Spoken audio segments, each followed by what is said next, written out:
you can say it again. My god. Why is it that I'm having issues with the game capturing? I don't know. Okay, now you can see it. Awesome, perfect. So today I'm playing this thing. I wanted you to see the main page, but I can never have a stream without some kind of issue. I always have tech issues. It's terrible.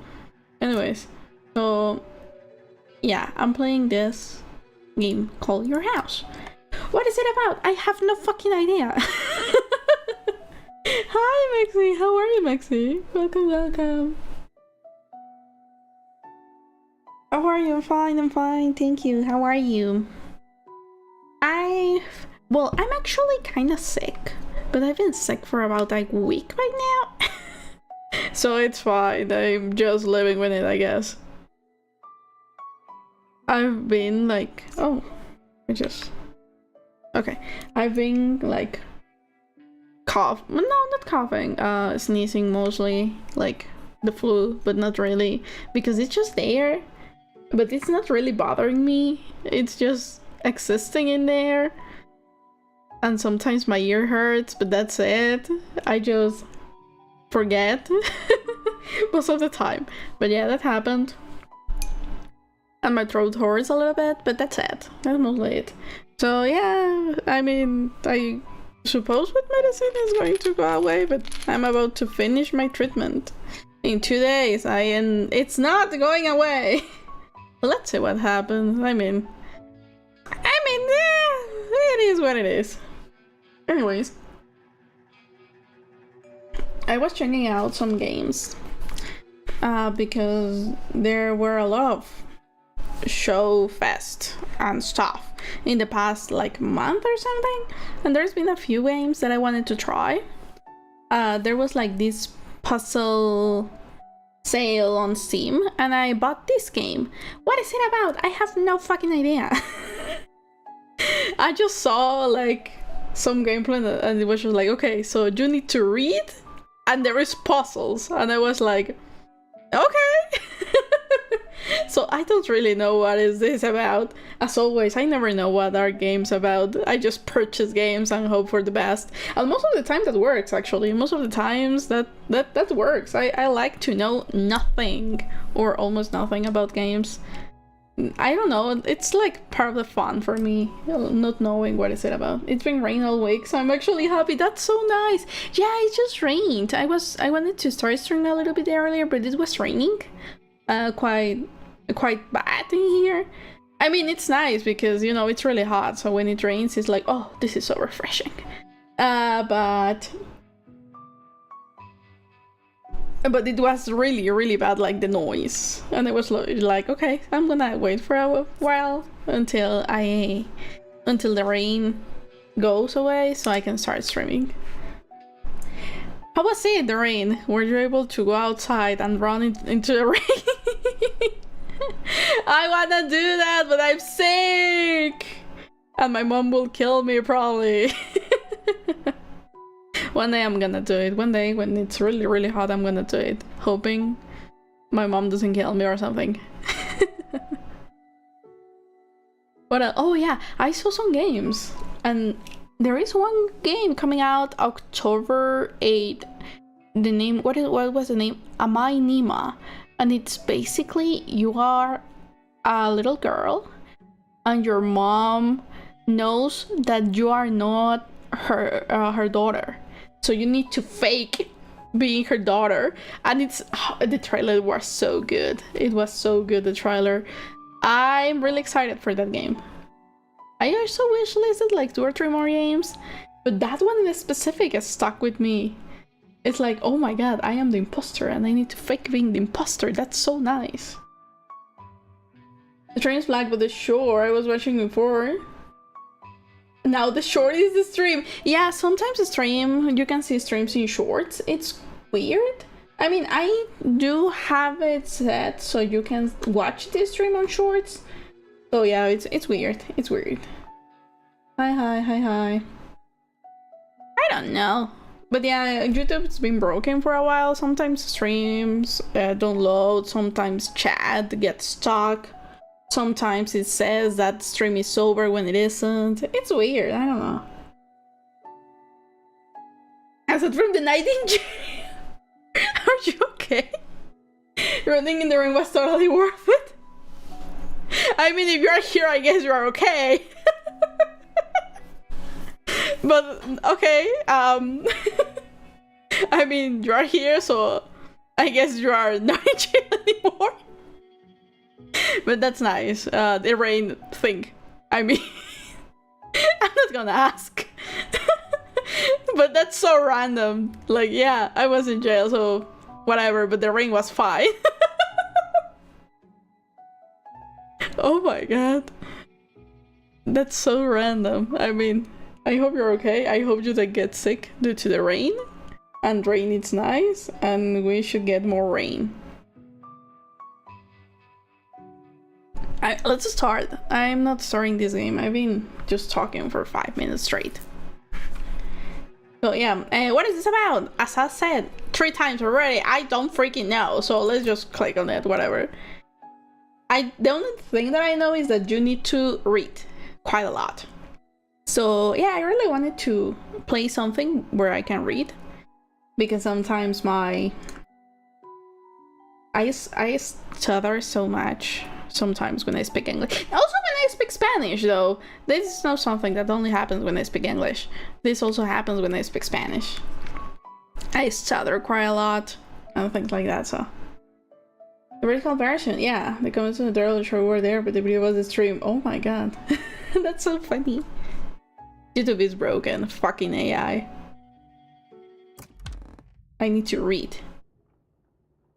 Hexbill. Why are we starting with this freaking word? Hexbill. Hexbill. Hexbill boarding school. I am an idiot. Okay. Me too, girl. What? Here.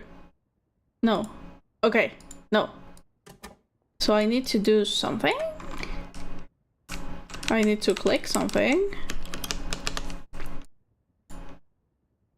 I am an idiot indeed. Click, drag, numbers. I don't think this is how it works. Okay, I need a hand. Nothing to worry about now. Okay. Then what? Is that it? The first chapter? No, it's not. Like, okay. I am an idiot. Okay, what do I do with the idiot part? Yes, I am indeed. But I'm quite lost. Maybe I should have read what is this about before playing it. Because I have no freaking idea. Okay, what are the controls at least? Language. Oh, it's in Spanish too. Font size. French. Oh. Catalan. Is this a Spanish game? Oh my god! This is Catalan, isn't it? Yeah! This is a Spanish game! Wow, that's so nice! Font is fine, morale fun, music effect, voice. Okay. They just forgot to write the rest of the chapter, yeah.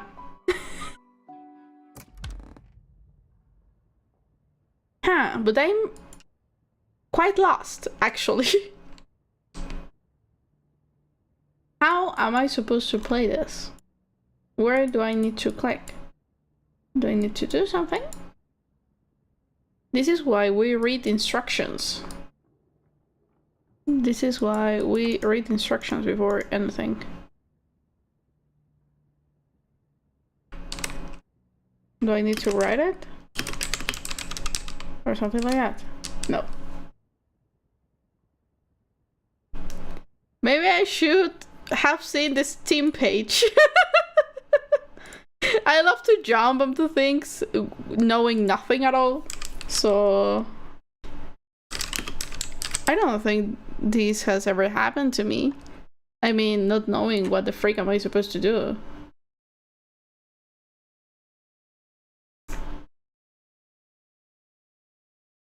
me just like click on the second chapter or something. French for sure. Let's just go. Meanwhile, I don't know what to do. Let's just go with French. Why not? Je suis une idiote. Yeah, me too. Me too, girl.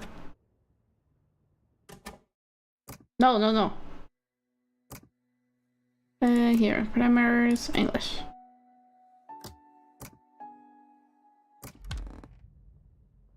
Exit for school. Okay, I'm going to look for a gameplay. This is not the way to play a game while you are streaming, Micah. This is not the way. But when you are lost, I think it's the only option. Because if not, I don't know what to do. I clicked on the word! I'm fucking... Okay, let's start again. I just need to click on words. Okay. I clicked on the word! I'm sure I did! Anyways. Let's start this game that I don't know what is it about. Hexville boarding school. I am an idiot. I'm so gullible. I'm so stupid. I'm so stupid. I deserve this. Yeah, me too. I mean, I'm getting humiliated on stream. I'm so stupid I deserve this cash on my head. How could she do this to me? I'm her best friend. I'm so stupid I deserve this gash in my head. How could she do this to me? I'm supposed to be her best friend. As soon as she reaches her room, Debbie heads straight to the bathroom to lock herself in. She presses her hand to the wound on her forehead. Blood runs down her cheeks and neck, staining her Hicksville college uniform. How could I have been so stupid not to have noticed? She wonders. She contemplates herself in the mirror and dabs at the cut with a damp cloth. She had been driving at 100 kilometers per hour. Tears streaming down her cheeks. Had she not been wearing a helmet, the accident could have been fatal. Oh shit! How old is she? And today, of all days. A few hours ago, Debbie completed another lap around the sun. There are only a few minutes left until midnight, and not one person has wished her a happy birthday. Now, even in her worst nightmare, could she have imagined coming of age will be so traumatic. So she's turning 18, I guess. I don't think this is 21. 18, since it's Spanish. So it's probably 18. No reading instructions in a reading game, imagine, yeah. It is what it is.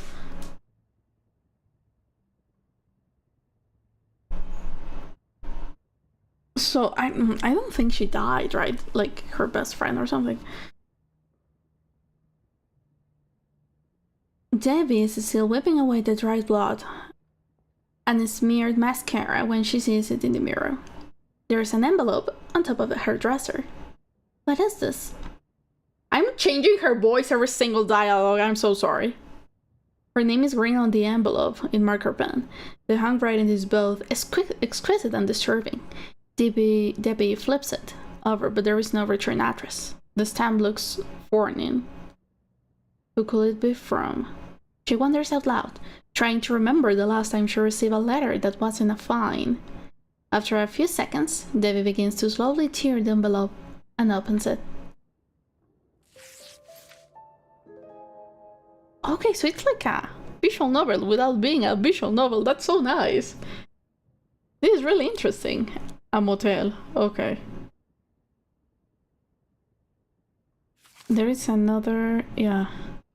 Postcard, displays of written messages. 57B, East Side School Road. 87002 Hicksville. Forever Summer. There is like another dotting here. Oh, happy birthday! Oh, I got a car. Wasn't I in a car accident just now? No, I was in a motorcycle accident probably because she mentioned a helmet. So she had a motorcycle. For Debbie. Oh. She pulls out a postcard from the inside of the envelope. On the front is a photograph of a place she doesn't recognize. The address written on it's equally as strange. It's completely incomprehensible, mysterious even.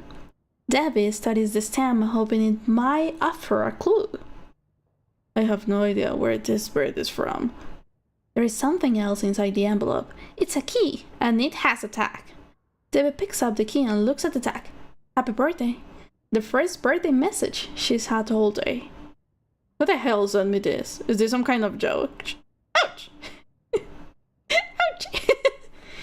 A sharp pain pierces through her head. The wound on her forehead throbs. She really needs to rest. It really has been an intense day. Bitch! You don't need to rest! You need to go to the hospital! Hospital! Hospital, please! Go to the freaking hospital. What are you doing? You're bleeding from the head. You could have a contusion or something. What's wrong with you? She pushes her backpack off her bed and it falls to the floor with a thump. She slowly takes off her sneakers and lies down on top of the crumbled quilt. She holds the postcard up and it stares at it until her vision blurs and her eyelids feel heavy. Exhausted, Debbie drops the postcard onto her chest and sighs. Her gaze wanders to the ceiling above her. Wow, this is cool! Oh shit. Cheating. Hospital is expensive, yeah, but she's Spanish. She's in Europe. She has, like, good healthcare, I guess. We are the only fucked up continent.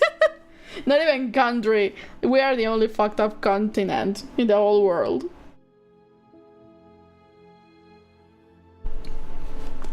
She needs to go to the hospital. Hospital. I love the word hospital. It's so funny to say. Hospital.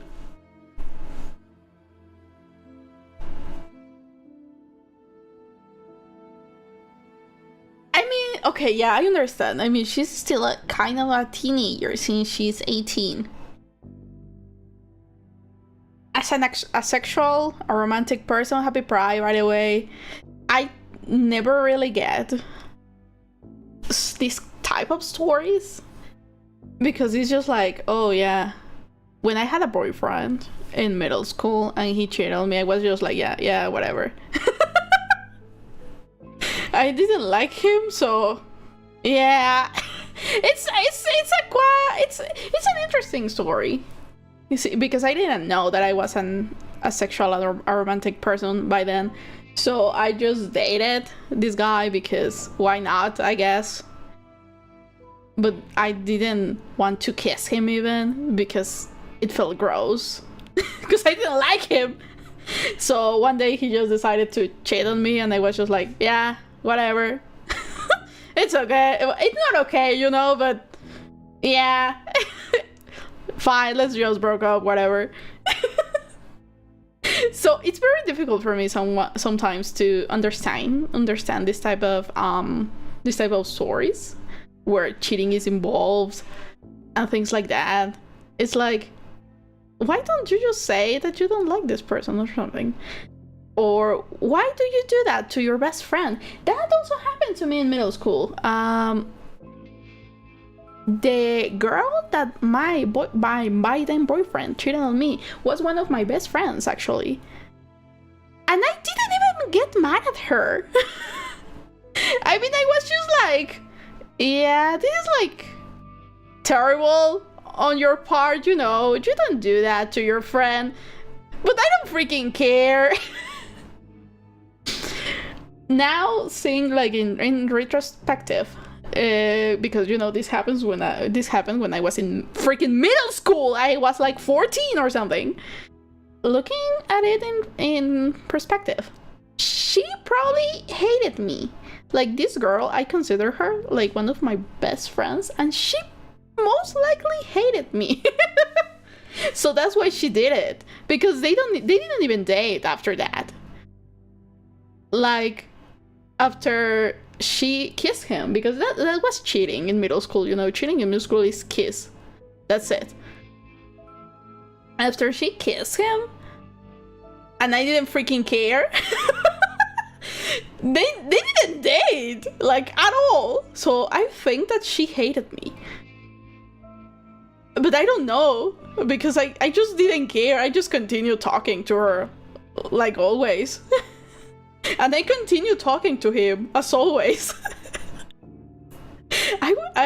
Yeah, being an ace person is such an experience. Especially when you don't know, because it's just like, oh, she's going to be so heartbroken. And I was there like, yeah, I'm going to continue watching Tokyo Ghoul. Oh my god, I was such a weird teenager. And I didn't know. So yeah, I don't really get cheating. It's so stupid. Why would you do that? Like, why wouldn't you just say, yeah, so I don't like you anymore? And it's like, oh, okay. That's it. Whatever. It's so weird for me, I swear to God. It's such a weird experience. To not like people that way. When everyone else seems to do it. Right now that I'm adult, and I know that I'm an ace person, it's way easier. So I hope this story really gets me into her feelings and what she's experiencing right now, because I don't really understand. So since this is like reading, you are supposed to comprehend her feelings, which is nice, because I really want to understand what's happening on her mind. So let's see what happens. No! Bitch! I didn't read! Ah! Damn it. Can I go back? Can I go back? Can I go back? Can I go back? Fuck! Can I go back? How I can't go back. Shit. Okay, let's reset it a little bit. It's not that much, but now I know that I can't go back at all, which is not nice. Okay, okay. So Nicole, that filthy, deceitful rat. She doesn't even like David. Why did she do it? Was she jealous? Or was it just to satisfy his spoiled brat ego? I trusted her. I told her how I felt about David. Or how I thought I felt about him. Note to self, never fall in love with the captain of the lacrosse team. Although it hurts way more to be betrayed by my best friend than to be cheated on by that creep David Starsford. Yeah. Okay, yeah, so best friend cheated. No, boyfriend cheated on her with her best friend, which is fucked up. That's not nice. Don't do that. I'm like out of the norm. People care. I don't, because I'm weird. But people care. Don't do that. That's stupid. So sad for her. For her best friend, right? Probably. Oh, I need to open. Stay away, girl. Oh, maybe not. Okay. She wasn't in a motorcycle, which is nice, I guess. But at the same time, not nice. Because she got into an accident and she then went to the hospital. Damn it, that image is gonna stay with me for the rest of my life. They weren't even trying to hide it. They were right there, making out in the pub in front of everyone, laughing in my face. Talk about being two-faced. I chose not to make a scene, yet I made sure to pour a pint of beer over them as I left. Yes, good riddance, go ahead, do that. But then, the accident. Where was I? I remember the scratching of the brakes, the feeling of flying through the air, the driver's look of horror when he asked if I was alright. Poor guy. He was more freaked out than I was when he saw my blood on the pavement. Yes, because you're bleeding! You're bleeding!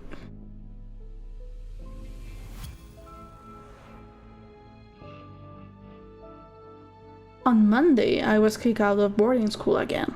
I'm really outgoing myself. This is the third time this year. Why? The way my dad shit me that you really disappoint me. Glare when I was talking to Strickland. Strickland. It was priceless. And that sore excuse of principle went on and on. Writing of my greatest achievements, repeatedly skipping class, alcohol, drug use on school premises, zero respect of rules and school values. My dad has given me way too many ultimatums. He's well aware that shipping me off to some other boarding school will be doing me a favor. He has a million other tricks up his sleeve when it comes to making my life miserable. But if he dares lay a hand on me again, he'll know what's coming. I made that crystal clear to him last Christmas. Okay. But okay, now is what happened? So she is like this. Where's mom too? What happened to mom? I'm liking this. I really like how this is developing. I've only read like a page or something, but I'm really liking how this works. How this develops. Debbie jumps upright. There is no point fooling herself any longer. A good night's sleep is out of the question. Tonight and all the following nights of the next 18 years of her life. There are actually a lot of cheers everywhere. That's why I gave up on a romantic life. That's so sad. I mean, if it's voluntarily, go ahead. But if it's not, that's so sad. I hope you can find someone if you want to. If not, then it's okay. If not, then it's also okay. But yeah, most of my middle school and high school was my friends crying over guys cheating on them. Also during college, now that I think about it. And that's so sad. It's like, why? Why would you do that? Why? That's so stupid! Like, it doesn't matter what you say it. It's so stupid. It doesn't matter the perspective. It's stupid to cheat on someone. Why would you do that? No, don't.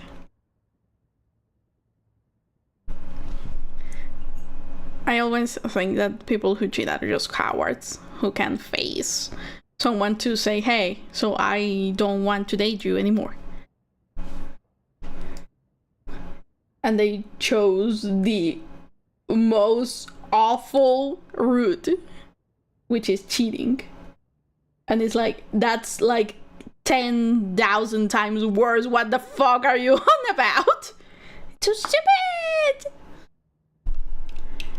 Debbie jolts upright. There is no point in fooling herself any longer. A good night's sleep is out of the question. Tonight and all of the following nights for the next 18 years of her life.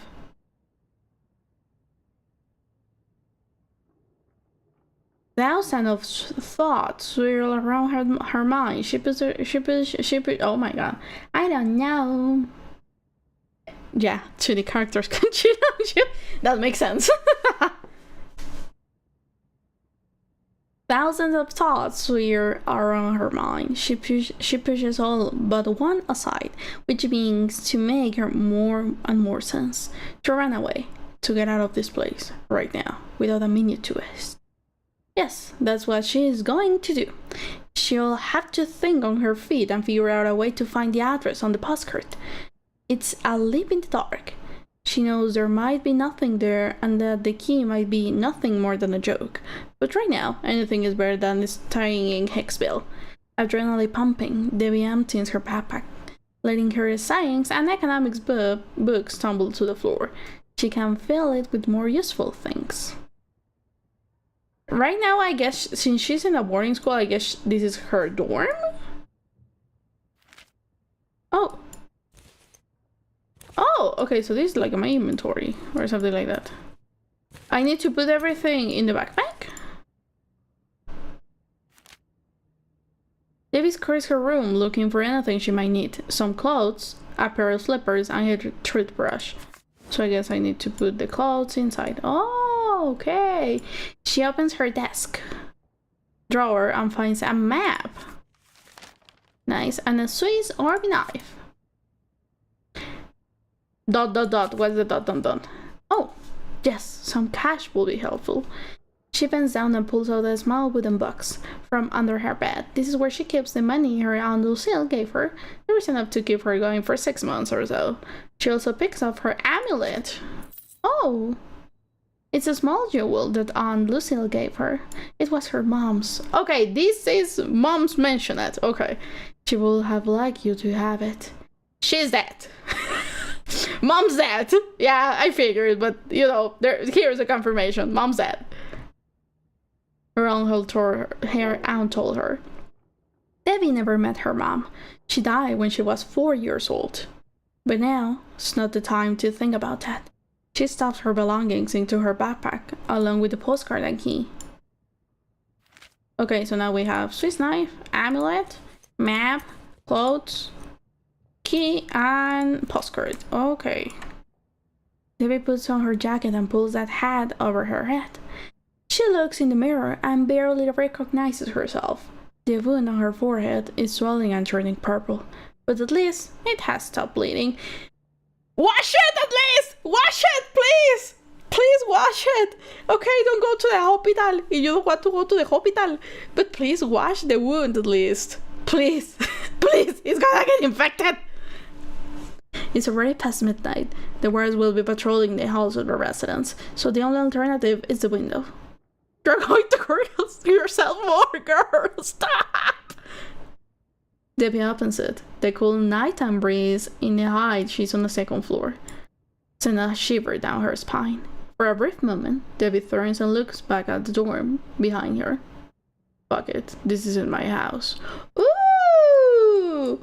Okay!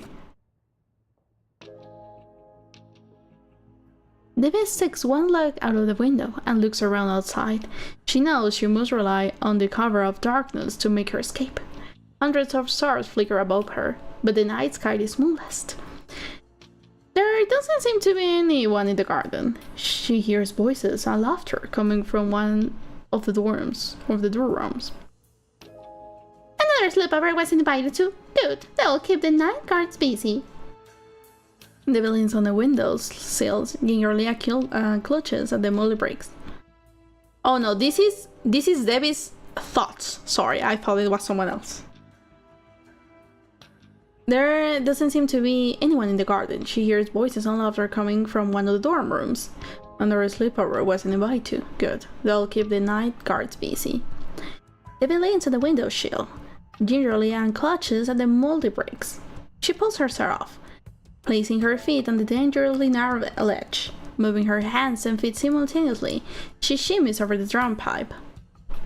As soon as she reaches the cold metal pipe, she grabs it and slides down it.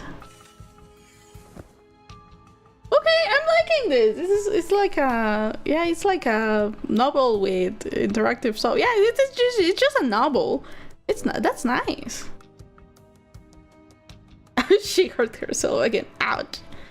Debbie misjudged the distance and has stumbled into a planter. The bushes cushion the blow and she isn't hurt. Yippee!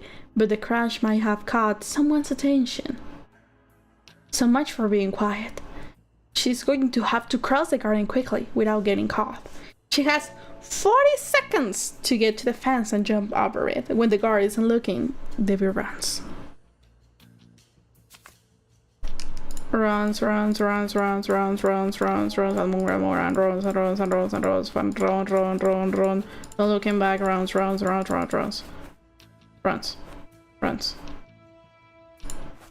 Bitch! You fucking asshole! I had to press that one first. I'm going to kill someone. Ha! I did it still, bitch! Jumps. Okay, nice! She's near to the parking lot, crouching down as she goes. There must be some clueless student who forgot to lock their car, or left the window half open. That's when she spots it. Parked a few feet away, it's Nicole's brand new red motorbike. A slightly grin spreads across her lips. She will have to hotwire the engine, but fortunately she's got some experience with that. Debbie runs much under the thing and finds the electrical circuits. She has to cut the wires. Without thinking twice, she opens her backpack and takes out the Swiss Army knife. She's sure it will come in handy. Okay, so I need to take the knife, I guess. Okay, and now cut the wire. Okay, I have it, I guess.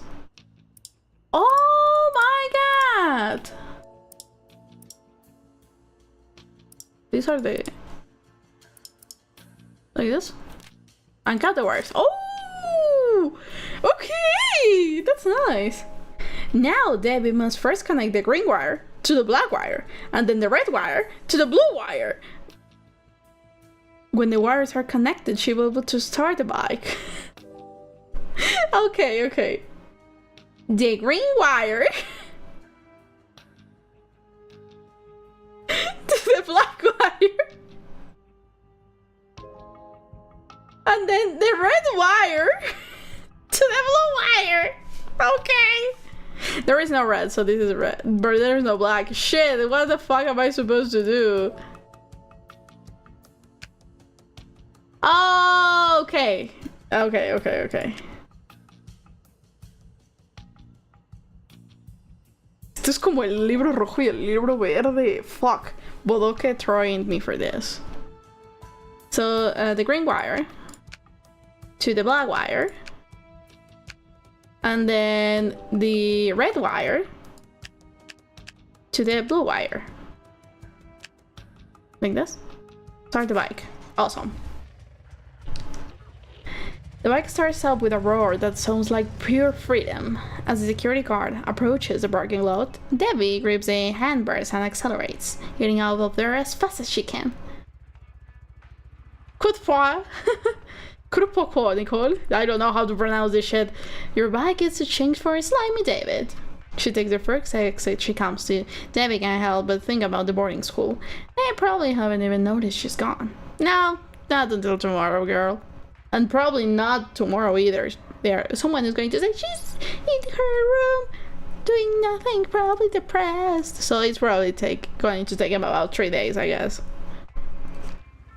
She doesn't have a phone, so this is probably in the 90s, I guess, early 2000s or 90s, maybe. Before, no, early 2000s, I guess. I'm not sure though. But she doesn't have a phone, so makes sense. She takes the first exit she comes to. Debbie can't help but think about the boarding school. They probably haven't even noticed she's gone. Tomorrow morning they'll start looking for her. Her body hatches and her head throbs, but she can't stop. She must get to her destination as soon as possible. First, she must get her bearings and decide whenever to take the Interest Highway or the Hicksville Freeway.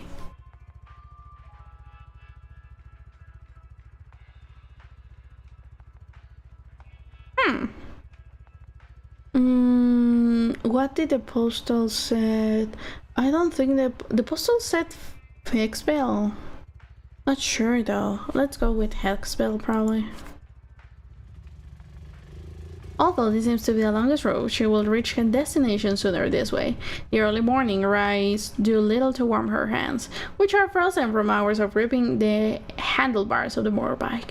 As the shadows and haze fade away, they reveal an unfamiliar landscape, fresh, new, and full of promise. Debbie is overcome by a feeling of liberation. Without knowing how or why, she feels sure she's doing the right thing. I did it. Happy birthday on the key. It's got to be a sign. With her eyes on the horizon, she settles into the seat and gives to the throttle more gas. As she drives, memories of the past she is leaving behind come floating back, lost in regret and overcome with fatigue. Her grip weakens and the bike slows. Seriously, what am I doing? I get some random anonymous postcard until I am ready to send everyone to hell. I mean, the situation is not helping either. A freight truck overtakes her abruptly, bringing her back to reality. The strong tailwind forces her to straighten up. The traffic on the road is getting heavier by the minute. Never looking back, she needs to focus on the present and on the future. An hour and a half later, she passes a sign announcing her destination. It's almost noon when Debbie finally reaches. Noon! Oh my god, how many hours was that? She is in what appears to be a quiet residential area at the end of the boulevard, lined with tall, leafy trees. The houses are big, with well-kept gardens and welcoming front porches. There is hardly anyone around, just a few kids playing in the driveways and a friendly-looking neighbor walking a dog. It looks like a really nice neighborhood. David turns off the engine and reads the street name again. She takes off her backpack and opens it to double-check the address on the postcard. Oh yeah, it was Hicksville. 57B East High School Road. 87002 Hicksville.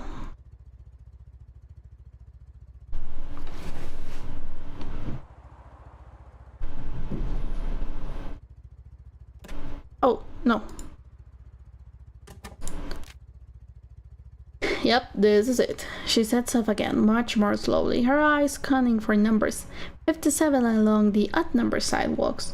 She feels her pulse start to be quicken. It can be.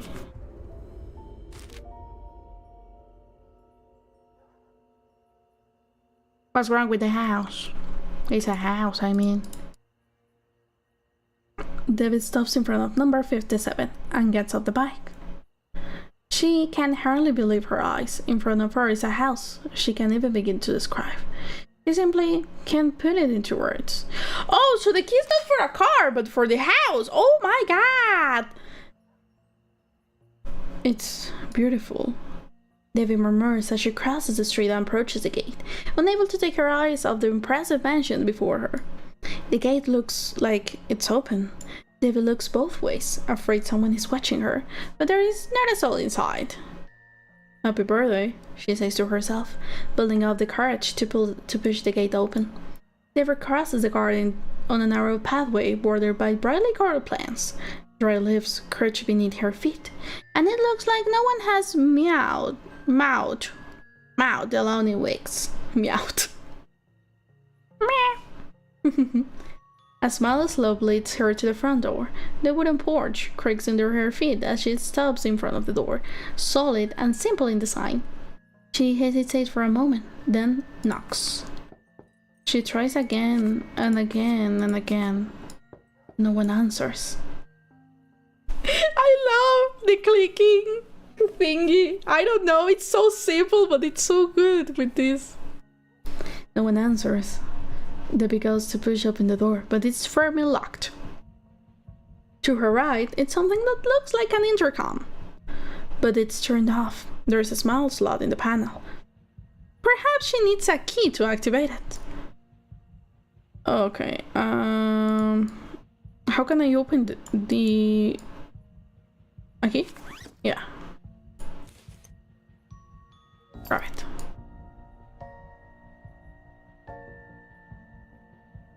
Key. She inserts the key into the slot and the display lights up. The intercom is now turned on. David tries to open the door again, but it's still locked. It looks like she needs to enter a combination. From the looks of it, this is not a conventional security system. There is no questioning its effectiveness. What now? It is a... Oh no, it's just for numbers. No, 3. It's 3 numbers. Okay. What now? Huh. Is there anything here? Leo? Maybe Leo. It's like 130. Oh shit, no.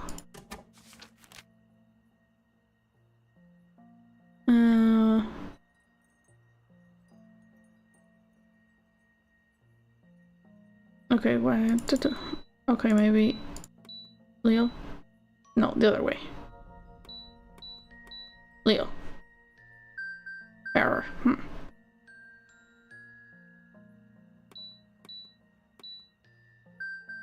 Error.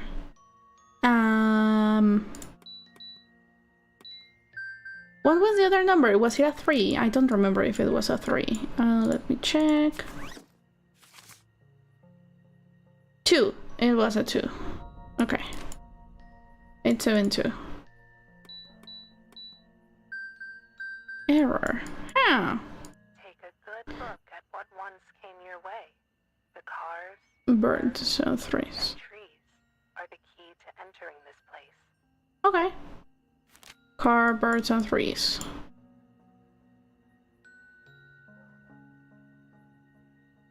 There is a shit ton of birds.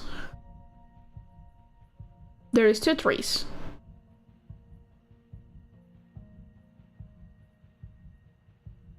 Cards, birds, and 3s.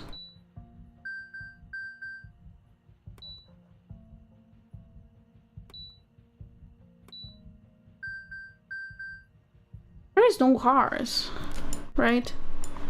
I don't think there is cars in here. There is just a motorcycle.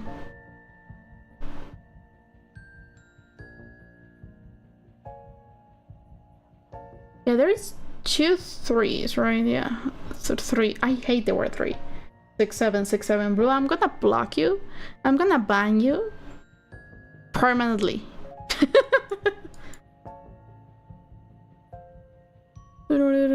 Okay.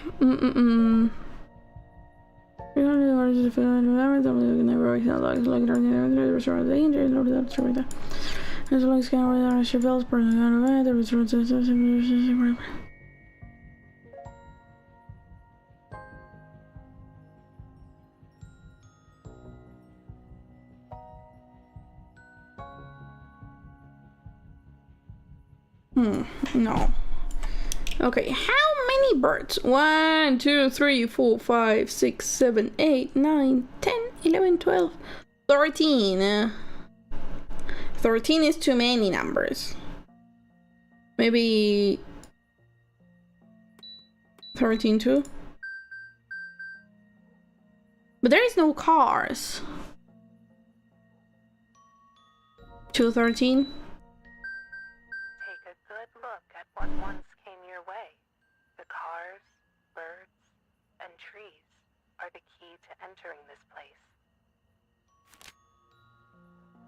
Car, birds, and 3s. There is no cars. Maybe the times that these are mentioned. 3-1. We just have few kids playing in the driveways and for looking, never walking the dog. The returns of the engine is the string name again. She said we're walking to check the address on the postcard. She said it again, which was slowly. The map! The map! The map! The map! The map! The map! Maybe the map! Maybe it's the map.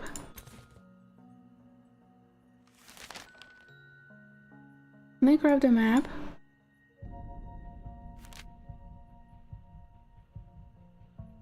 No. I was like, maybe the map has some hints or something, but I don't think I can see a lot in the map.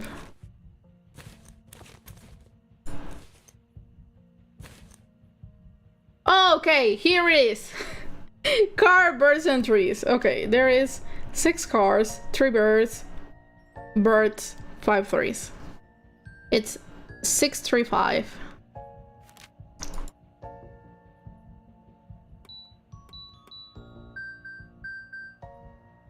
Take a good look at what once came your way. The cars, birds, and trees are the key to entering. Bitch! Then what is it? Cars, birds, trees. I am doing it in the correct. No. There is one more.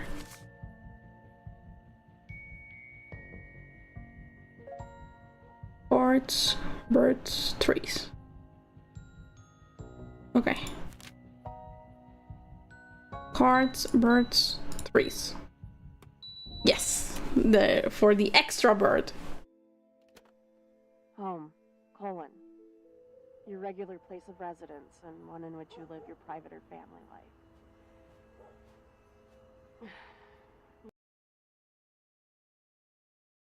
I'm sorry, it's too... That sounds great, but who am I kidding? I've never had a home.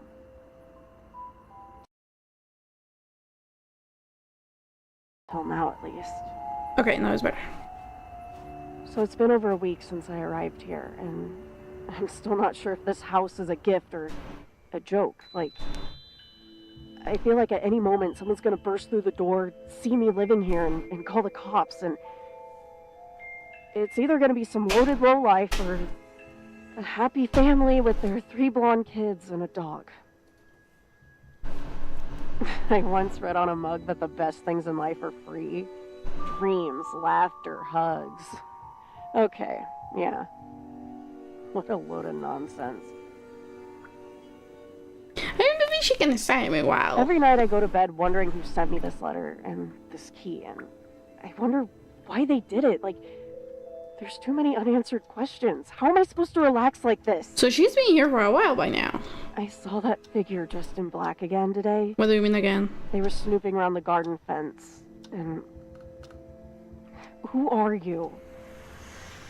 Are you behind all of this? I'm leaving behind this tape recording in case I disappear or something happens to me. Oh shit.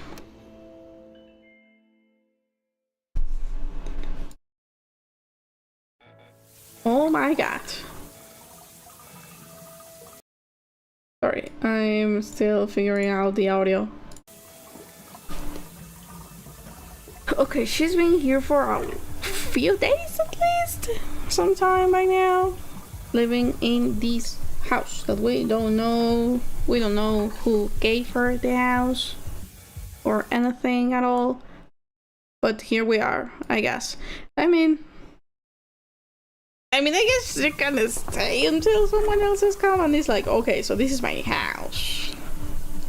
I mean, she doesn't have anywhere else to go right now, and she's 18. I mean, it might be illegal. I don't know. Didn't you find like papers, documents, or something stated? Okay, let's continue. Whatever. It doesn't matter. Whatever. A jet of hot pressure water massages Debbie's neck and shoulders. The shower, much like the bathroom and the rest of the house, is spacious and sophisticated in design. She's been settled in for several weeks now. Okay, weeks. But it still feels like an outsider.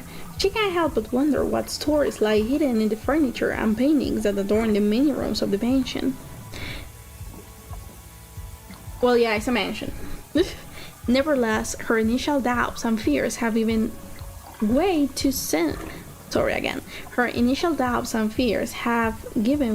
sense of excitement and starting afresh. Debbie has convinced herself that the house is a gift, a chance to live a dark and miserable past behind her. Wait a minute, is there a doorbell? Debbie turns off the shower, and she listens with a bated breath. It's the first time she's ever heard it, but it does indeed sound like a doorbell. Yeah, it's there.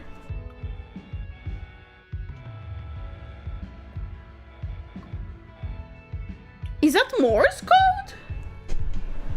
It's the first time she's ever heard it, but it does indeed sound like a doorbell. She has the music on full blast, so whoever it is probably already knows someone is home. Her heart hammering, Debbie pulls out her bathrobe and she hurriedly walks out of the bathroom.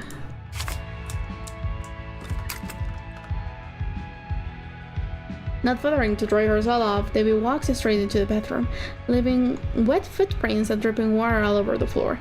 Distressed, she hesitates between putting on some clothes or running downstairs as she is in her bathrobe. The doorbell keeps ringing insistently. Dressing room. They can wait, she mutters to herself as she opens the door to the small adjoining room. Okay, so I guess these are not hers. When she first suspected it, Debbie didn't think much of the surprising fact that the dresser room was full of women's clothes, outfits and shoes, all of which were precisely her size. Maybe it was just a coincidence, or maybe the mysterious person who sent her the letter with the key knew her much better than she cared to admit. After slipping on some pants and grabbing a t-shirt at random, Debbie leaves the dressing room in a hurry. Maybe it was her mom? No, because they are her size. Her mom wouldn't know her size because she was 4 when she died, you know? Well, I was just like, yeah, maybe her mom before she died, but no, I don't think that's the case. How annoying. Who could it be? Could it be something to do with that sinister-looking character she saw a few days ago? Debbie grimaces semi-approvingly as she sees the summary print of the t-shirt she picked out reflected in the closet mirror. Feeling uneasy, she leaves the bathroom.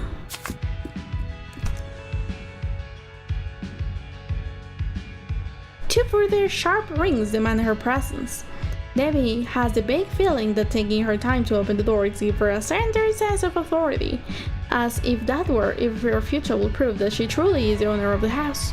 However, she steps unconsciously quick and driven by anguish. The pictures hanging on the walls in the hallway watch as Debbie runs past and reaches the stairs, practically skidding. You just came that way! A stares. Debbie has spent the last few days mentally coming up with a false identity for herself, just in case some noisy neighbor shows up asking her questions. She'll fake out a French accent and claim to be an exchange student. Or what was it? To be an exchange student reading dimension. Je m'appelle Catherine. I speak very bad English. Désolé. Absent-minded, Debbie plays the conversation out in her head as she descends the staircase, 2 steps at a time, sliding her hand along the railing. As she reaches the last step, she fumbles foolishly and is about to fall before she ends up in the living room. What a terrible time to stumble. Debbie reacts just in time and grabs a bookshelf to stop herself from falling flat on her face. In an effort to calm herself down, she approaches the stereo, which is still playing music. It's a superb piece of equipment, worthy of a melomaniac. Debbie loves to turn the music on, full blast, and dance by herself, to be in the morning as soon as she wakes up, or at midnight, they can savoring a glass of wine. At first, she was worried about bothering the neighbors, but seeing that no one complained, she could really turn up the volume. I mean, it's been weeks, they're probably going to be bothered after some time, so oh my god. As soon as she turns off the music, the doorbell can be heard crystal clear. Debbie feels defenseless, as if she has revealed her standing in a strategic game. Her pulse quickens. They are still here, she thinks as he crosses into the hall. Oh my god. Debbie shakes her hands around the air in an attempt to dry off her sweaty palms. Then she stops and stands out in the carpet in the entrance hall and mentally begins to count. 1, 2, 3, 4, 5. No, there is no doubt about it. The doorbell has stopped ringing. In the silence now, she can even hear herself breathing. Seriously? She mutters to herself, somewhat relieved. Debbie carefully creeps up the door, poised to peer through the peephole.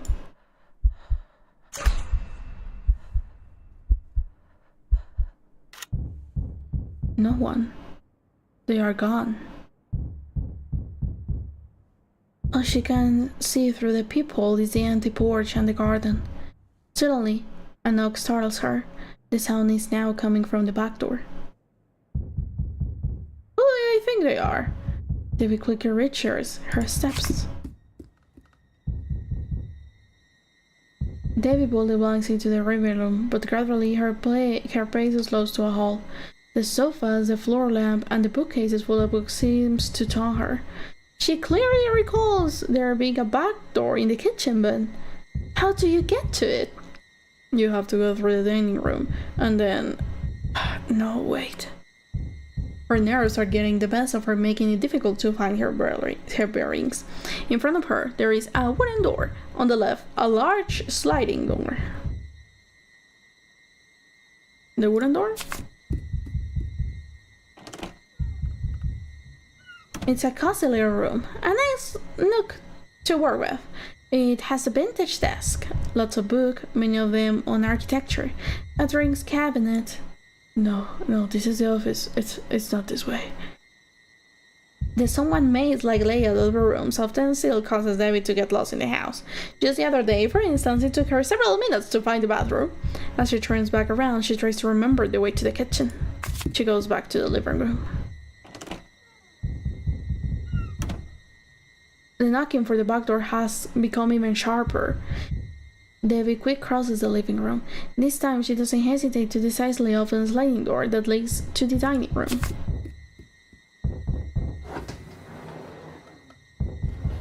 Oh, a particular loud thump causes Debbie to blood to run cold for a second.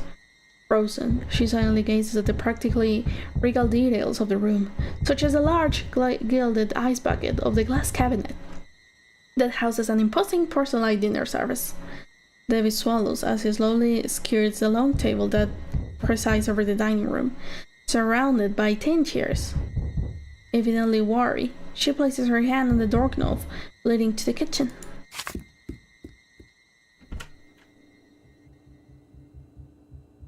It stopped! Again! From the kitchen doorway, Debbie finds that no one is in the backyard. The knocking has stopped. She slides her fingers across the cold marble of the countertop, not taking her eyes off the small back door. Why does she feel like she's doing something wrong? As her hand reaches to turn the key in the lock, she shudders. It's not locked. Meaning that if someone had wanted to get in, they could have easily entered by now. Determined, Debbie pushes open the back door.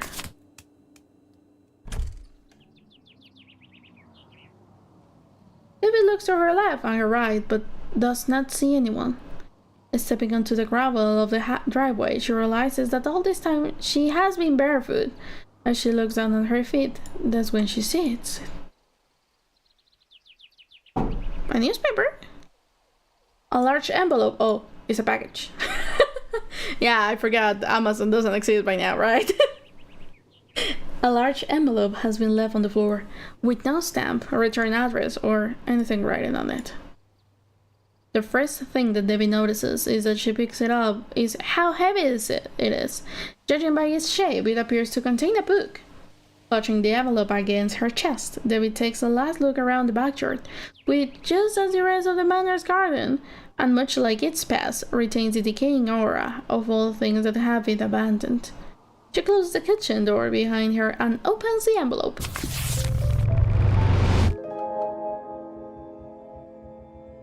What was that? What just happened? Oh shit. Office room. Debbie returns to the office, sets aside some documents, and puts the book on the table to look through it.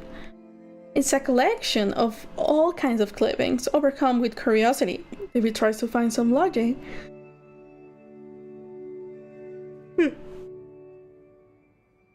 Debbie tries to find some logic or sense to it all, but two things stick out to her as being particularly strange.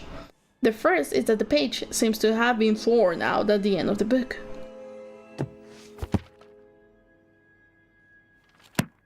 The second is a bookmark that has been left on a page that features a pair of shoes that seem awfully familiar to Debbie. Where have I seen these shoes before? Okay, let me see. Blue shoes. Oh, these are in the wardrobe.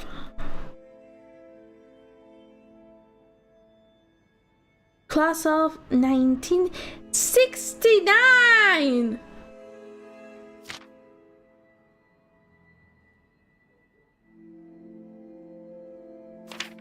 Oh my god!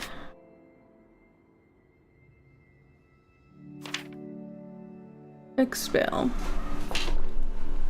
Hotel, most sovereign. Mayor house. Okay, I guess we are here. Mayor house, probably? Not sure though. Valencia. Manhattan, New York. 1982. Okay, 82. Now we are in the 80s, not in the 70s at least.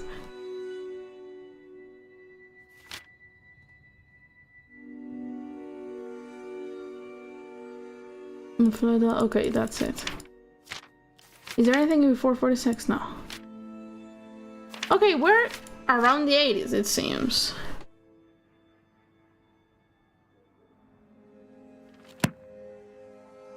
David picks up the book and exits the room. Nothing else here, right? No. Let's go back to the wardrobe. David walks through the office door. Use your hat. If the book was meant for me, it must have been sent by the same person who sent me the letter with the keys. It's either that, or someone's been mistaking me for another person for weeks. And here I am, opening packages that aren't intended for me and booking around in memories that aren't mine at all. God, I could use a zero right now. I forget that this 18-year-old is not the same 18-year-old that we have nowadays. The sun begins to go down, throwing shadows in the large room. These shoes... Wait a minute. David lets her intuition guide her and heads upstairs. So it's about just going through rooms and rooms and rooms and trying to not get lost. On the second floor, the stairs led to a hallway when the walls are lined with old portraits, with which Debbie exchanges glances as she mumbles to herself. Who are all these people? If they are all former owners, this house might be over 1,000 years old.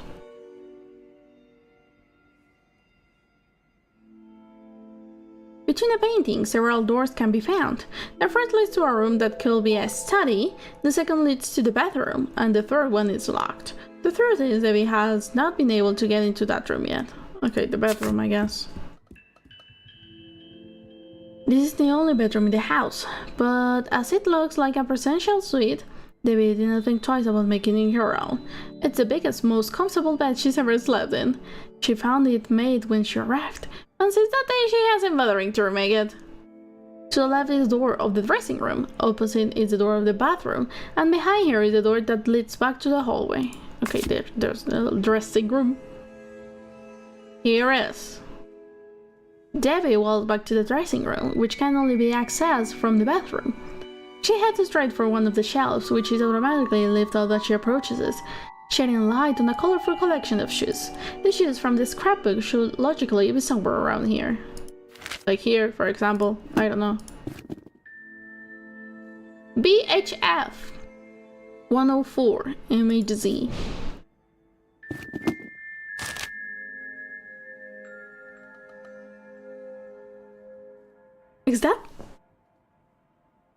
Is that a save box? Voila, here they are. There is no doubt about it. They are identical to the ones in the clipping. Debbie examines the shoes. They are colorful pairs of heels. They might not be her style, but their bold design prompts her to imagine herself wearing them. They are nice enough, but I don't see what's so special about them. Suddenly, Debbie takes a closer look at the spot where the shoes had been placed. She thinks she can make something out. Pulling an associate, it looks like a lock safe or something. After a few unsuccessful attempts, Debbie gives up and leaves the bedroom in search of other clues. Okay, so now I need to open this safe box somehow. Bedroom. Debbie returns to the bedroom. To the left is the door to the restroom room, in front of the bathroom. What can I do in the bathroom? Is there anything to do here? The steam of the mirror has already begun to evaporate as Debbie is able to clearly see her reflection. She fixes her hair as she racks her brains. It's almost as if someone is teasing me. After a few seconds of scratching her blurry reflection, Debbie draws a doodle in the steamy mirror and returns to the bathroom. Expel Nova York. Nothing in the drawers, it seems. Okay. Back to the bedroom. There is nothing in the dressing room, I guess, or hallway. Okay. I don't think I've been in the living room. Maybe I need to... Okay, living room. Let's see what is in the living room.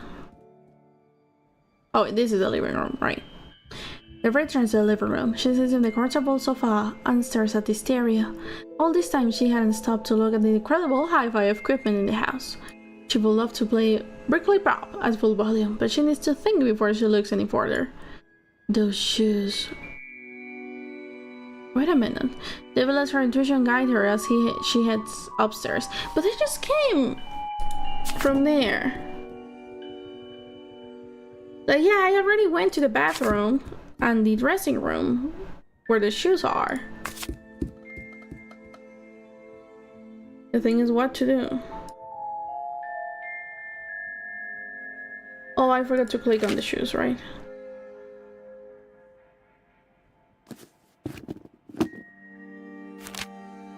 Yeah, I mean, I already did that, so maybe the study? Not sure. I don't have a lot of options anyway, so... Leaving the hallway behind her, Debbie decides to inspect the study. Although the room is spacious, it's so cluttered with books, papers, and thick folders that it seems tiny.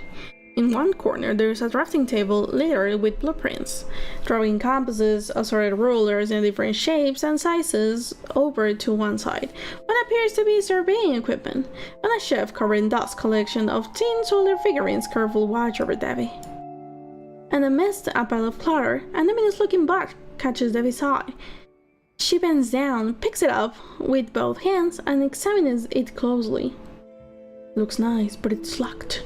Debbie continues to search, but there is no sign of the shoes. But I already checked the shoes. What are you on about?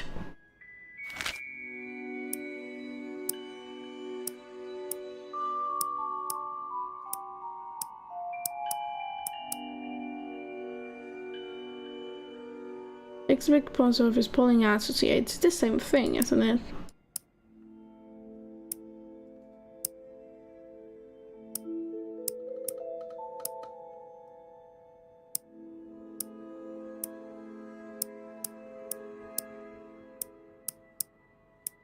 I have no fucking idea. Let's leave it like this.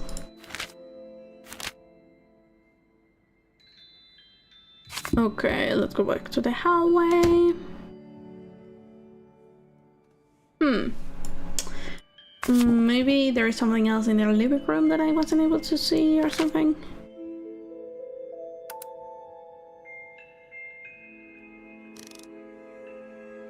It was 104, right? BHF. If you're listening to this, bear in mind that those motley architects with you know how to open the shield box. There is no one here. Follow the path that leads from mustache to glasses, then to hat, and lastly to bow tie. Did you write those directions down? No. All right then. Good luck. This message will automatically be repeated in 3, 2, 1. If you're listening to this, bear in mind that those motley architects with you know how to open the shield box. Follow the path that leads from mustache to glasses, then to hat, and lastly to bow tie. Did you write those directions down? All right then. Good luck. This message will automatically be repeated in... Okay, perfect. Then...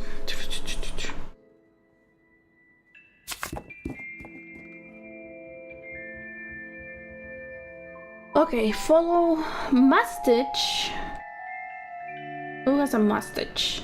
This guy has the mustache. This one has glasses. Okay, follow the path from mustache.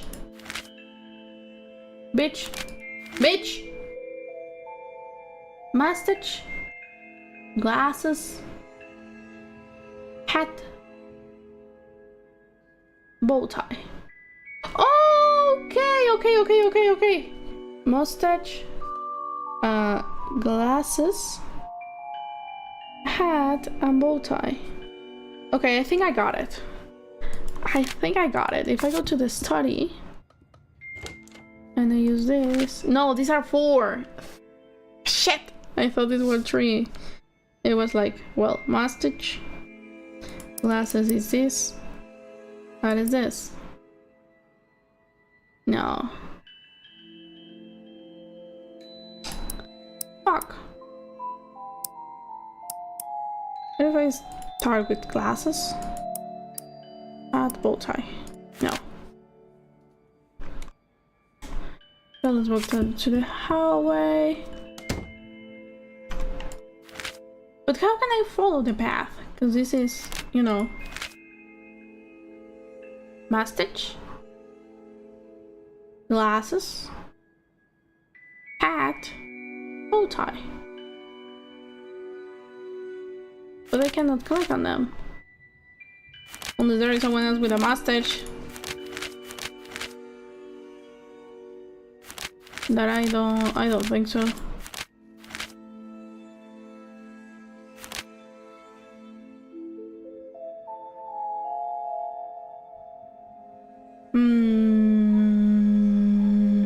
What if I go back to the bathroom? Huh, maybe I can do something in here. Dressing room, I guess.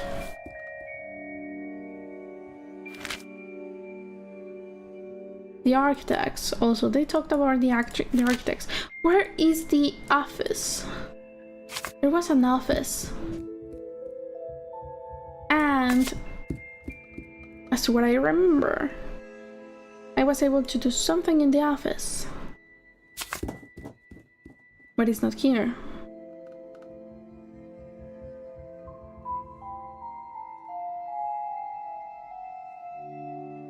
I really didn't expect this. They were using her mind message here, sir. The paintings. I have to find something in the paintings. Yes, I did! I did, kind of! And I don't really know what to do now. There was something else. Yeah, it was 104 BHF and there was something with MHS, but I don't remember. Let me go back to the bathroom again. This is so interesting. I'm having a pretty good time with this. I put bathroom. No, bathroom. Bathroom. And then dressing room.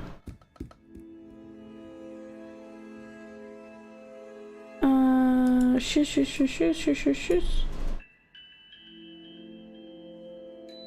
Fuck! Can I get the shoes back? There was something with MHS. It's fine, you know what? I'm just gonna use my bath or something.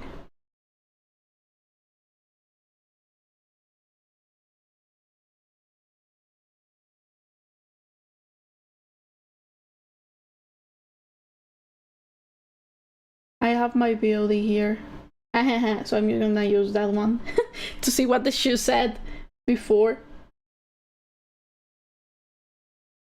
Yes, it's VHF 104 MHS.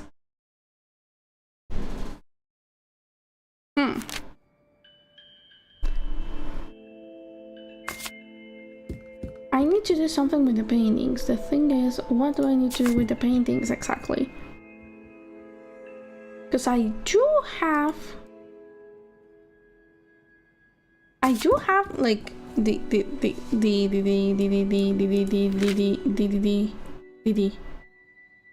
okay, 104. If you're listening to this, BHF. bear in mind that those motley architects with you know how to open the shield box. Follow the path that leads from mustache to glasses, then to hat, and lastly to bow tie. Did you write those directions down? All right then. Good luck. This message will automatically...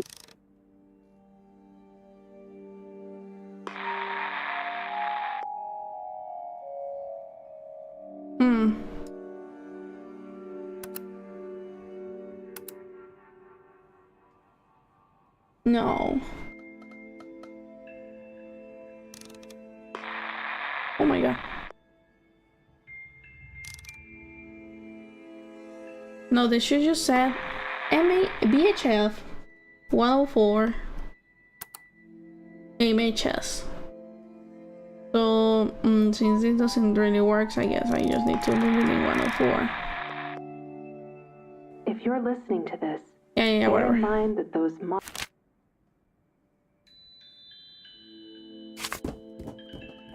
Okay, there is something in the paintings.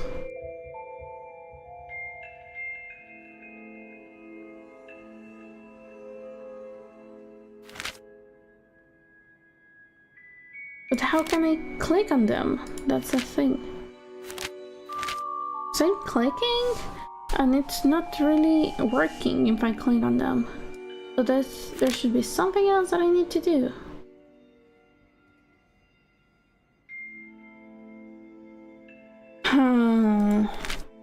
Mustache. Glasses. It's Dan. But what am I supposed to do with this information? Not a lot that I can do.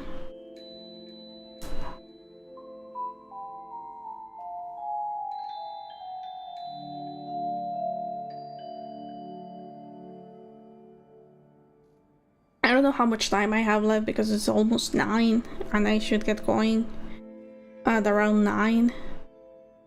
So maybe it's better if I leave it like this or something. I'm not sure. I'm having a good time though. I'm generally having a good time. But yeah, I'm not really sure about what to do.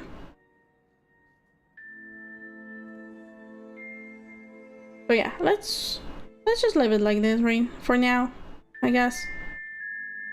Maybe.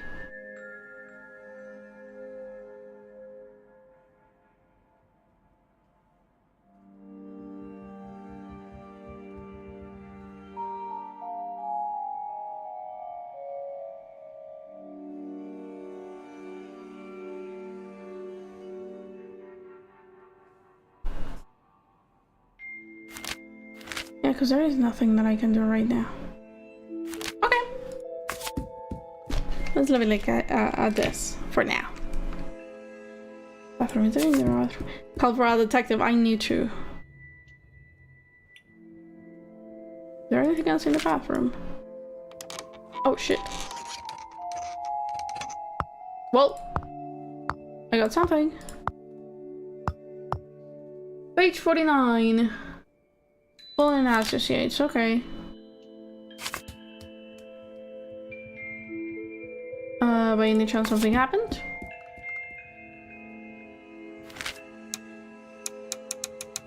Nope.